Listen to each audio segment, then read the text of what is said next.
আসসালামু আলাইকুম নমস্কাৰ সকলোৱে ভিডিঅ'টো বেছিকৈ শ্বেয়াৰ কৰিব যাতে মামুন ইমদাদুল হক নামৰ এই অকৃতজ্ঞ মানুহজনে চাব পাৰে। মামুন ইমদাদুল হক চৌধুৰী এজন অকৃতজ্ঞ নেতা। এইকাৰণে কৈছোঁ, যিটো দলে তেখেতক সন্মান দিছে, বিধানসভাত যাব পৰা সন্মান যিটো দলে তেখেতক দিছে, নাওবৈচা সমষ্টিৰ পৰা AIUDF দলৰ পৰা নিৰ্বাচিত হৈ বিধানসভাত গৈছিলে যিজন মামুন ইমদাদুল হক চৌধুৰী, সেইজন ব্যক্তিয়ে আজি তেখেতে কৈছে AIUDFৰ এইটো লাষ্ট ইলেকশ্যন, মৰিব দিব লাগে AIUDFক। কিমান নিলজ্জ হ'ব লাগিব আৰু কিমান স্বাৰ্থপৰ হ'ব লাগিব, কিমান অকৃতজ্ঞ হ'ব লাগিব এজন ব্যক্তি, যিজন ব্যক্তিয়ে যিটো দলৰ পৰা বিধায়ক হৈছে, সন্মান পাইছে, পৰিচয় পাইছে অসমত, সেই দলটোৰ বিষয়ে এনেকুৱা ধৰণৰ মন্তব্য কৰিব পাৰিছে।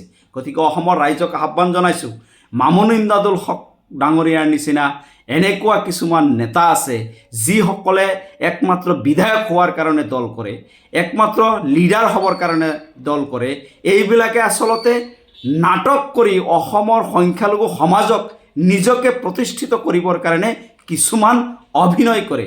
এইসকল এনেকুৱা বহু নেতা আছে যিসকলে একমাত্ৰ বিধায়ক আৰু একমাত্ৰ লিডাৰ হ'বৰ কাৰণে ৰাজনীতি কৰে। ইহঁতে অসমৰ সংখ্যালঘুৰ সমস্যা সমাধানৰ কাৰণে আচলতে ৰাজনীতি নকৰে। এই মামুন ইমদাদুল হক চৌধুৰী ডাঙৰীয়াই 2021 চনত কংগ্ৰেছৰ লগত যেতিয়া দলৰ মিত্ৰতা হ'ল, বন্ধুত্ব হ'ল, তেতিয়া নাওবৈচা সমষ্টিখন কংগ্ৰেছক এৰি দিব লগা হৈছিলে, বাধ্য কৰাইছিলে কংগ্ৰেছে। আপোনালোকে অসমৰ যিসকলে ৰাজনীতি বুজি পায় সেইসকলে ভালকৈ জানে। সেই সময়ত মামুন ইমদাদুল হকৰ সমষ্টি AIUDF ৰাখিব পৰা নাছিলে, যাৰ কাৰণে মামুন ইমদাদুল হক প্ৰাৰ্থিত্বৰ পৰা বঞ্চিত হৈছিলে। আৰু প্ৰাৰ্থিত্বৰ পৰা বঞ্চিত হোৱাৰ লগে লগে এইজন স্বাৰ্থপৰ অকৃতজ্ঞ মামুন ইমদাদুল হক চৌধুৰী ডাঙৰীয়াই দল ত্যাগ কৰিছিলে। তেখেতে দল ত্যাগ কৰিছিলে, তাৰমানে তেখেতে বিধায়ক হ'ব নোৱাৰিব। একমাত্ৰ বিধায়ক হোৱাৰ সপোন, একমাত্ৰ লিডাৰ হোৱাৰ সপোন।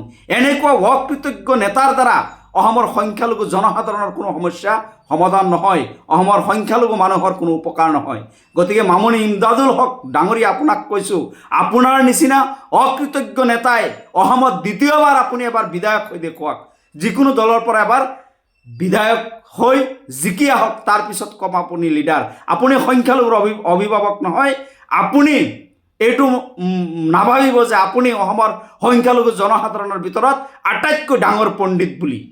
গতিকে অসমৰ সৰ্বসাধাৰণ ৰাইজে বিবেচনা কৰিব, এনেকুৱা ধৰণৰ যিসকল নিজকে জাহিৰ কৰিবৰ কাৰণে অকৃতজ্ঞ যিসকল লিডাৰ আছে, সেইসকলৰ পৰা সংখ্যালঘু মানুহ সদায় আঁতৰি থাকিব, দূৰত থাকিব।